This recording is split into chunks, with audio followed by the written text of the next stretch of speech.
All right, welcome back to the channel.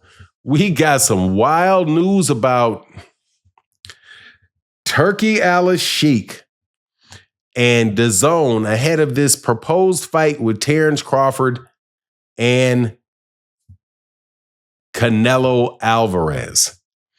Man, Dazn is losing a lot of money. Let's talk about that in this video.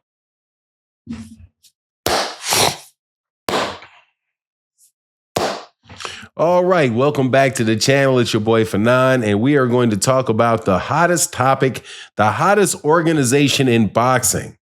You know, the one that is represented by Turkey Al-Sheikh, Eddie Hearn, and the CEO of Queensland, Frank Warren, as they have come together and have created an entity or a virtual entity that is putting on the biggest fights in boxing, Riyadh season, in unison with Dazn. Only problem, it is 100% phony. Not 100% phony.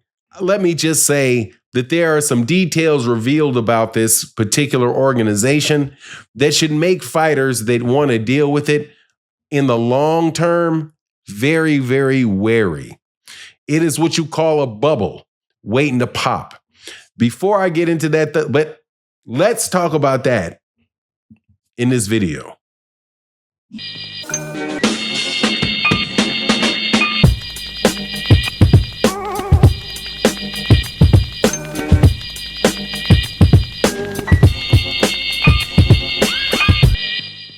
All right, welcome back to the channel. I just want to let you know I'm doing this video because when I did this video about Dazn before saying I told you, people didn't want to listen. So I'm going to tell you now, I'm going to tell you ahead of time, there is trouble brewing with Dazn, Turkey Al-Sheikh, and this Riyadh season. There has been the news report or a report that was released. Shout out to the real Fred Garvin, who shared some information on Twitter regarding the financial outlook of Dazn USA. And there was something in it that was bizarre, to say the least. Dazn has, according to what they say, 20 million subscribers to Dazn. However, and that was in the year 2023.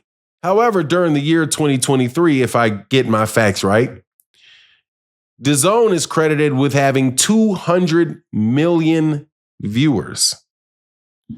200 million viewers. I'm sorry, was it 300 million viewers? 300 million viewers off of 20 million subscribers. How does that work?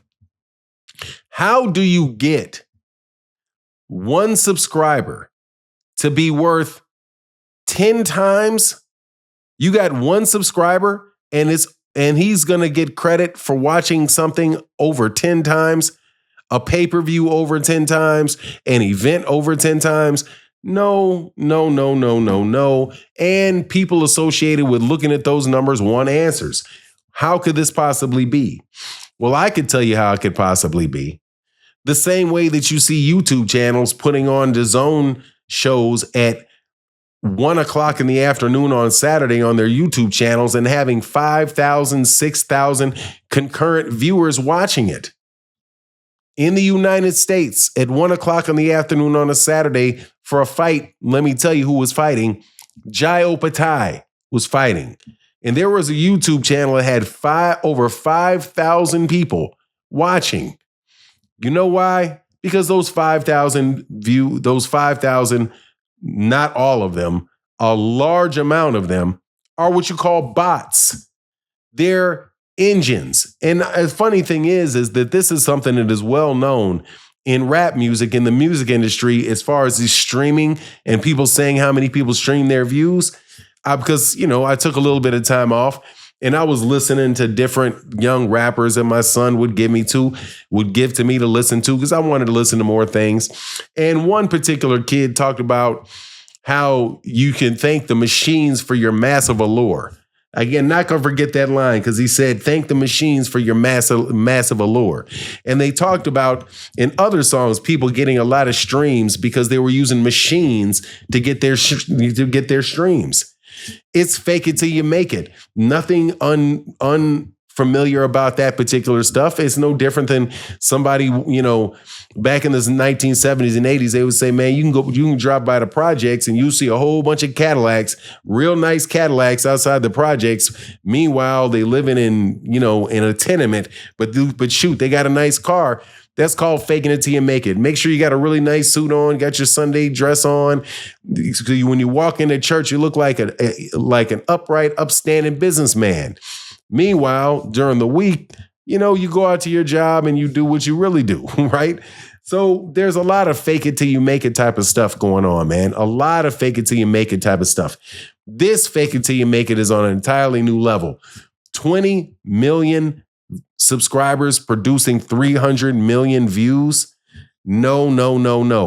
Now, also, the numbers came out about how much their profit was.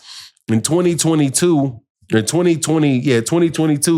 they had a profit of $4 million off of $125 million in revenue. Let me repeat, they had $4 million in profit in 2022 off of over $100 million in revenue. And most of that revenue that was given was probably in advance from Dazn or Turkey Al-Sheikh in there to cover the cost of the cards. And then they turned some real small profit. So why do I say that this is relevant? It's relevant because it's just like when MTK Global came in and they were doing a lot of this stuff, working with Matchroom, working with Dazn, getting these fights. MTK Global went away as an organization, but after MTK Global kind of went away, in came where Dazn got bigger, then in comes Turkey Al-Sheikh doing the same thing. Look, how many sugar daddies you think is going to come back to back to back to save Dazn? Maybe one more. I mean, I'm surprised they got the first one to do it. But many people think that, hey, man, Dazn is really interested in losing money. They're really not there to earn money because, man, they've been around for at least they've been around 5 years now. It's been a while that they've been around and still losing money, hand over fist, even though you've got a guy in Turkey Al-Sheikh footing all the bills. Seems like they're just looking to lose money. Now, as far as Terence Crawford and Canelo Alvarez fight goes, yeah, man, pay attention to this because if you look the difference between 2022 and 2023 with the amount of revenue, the amount of revenue that they produced versus how much money they lost, those are the year of Canelo paying those gigantic bills to Canelo. And we'll see whether or not they want to continue that or whether or not they're just blowing smoke, whether or not they're just trying to blow smoke up people's backside. I have a suspicion that they're blowing smoke up people's backside with this Terence Crawford-Canelo fight and really just trying to work to a situation where they can keep their name in the media. They can keep Terence Crawford happy like they're pursuing these fights. But at the end of the day, I don't see them coming back and losing all that money. I don't see Canelo Alvarez going to fight in Saudi Arabia. But hey, man, they've been lasting a lot longer than I thought that they would. So I could be wrong. But at the end of the day, this is not a good sign for boxing, man. It's really not. You've got one organization, you got organizations that make money who are being demonized because they're actually a well-run, profitable organization. Meanwhile, the person that is just, delivering the welfare checks, that's the one, oh yeah, that's how we need to do it. I don't think so. But anyway, that's my take on the matter. Please let me know what you think in the comment section. And with that, I'm out. Deuces.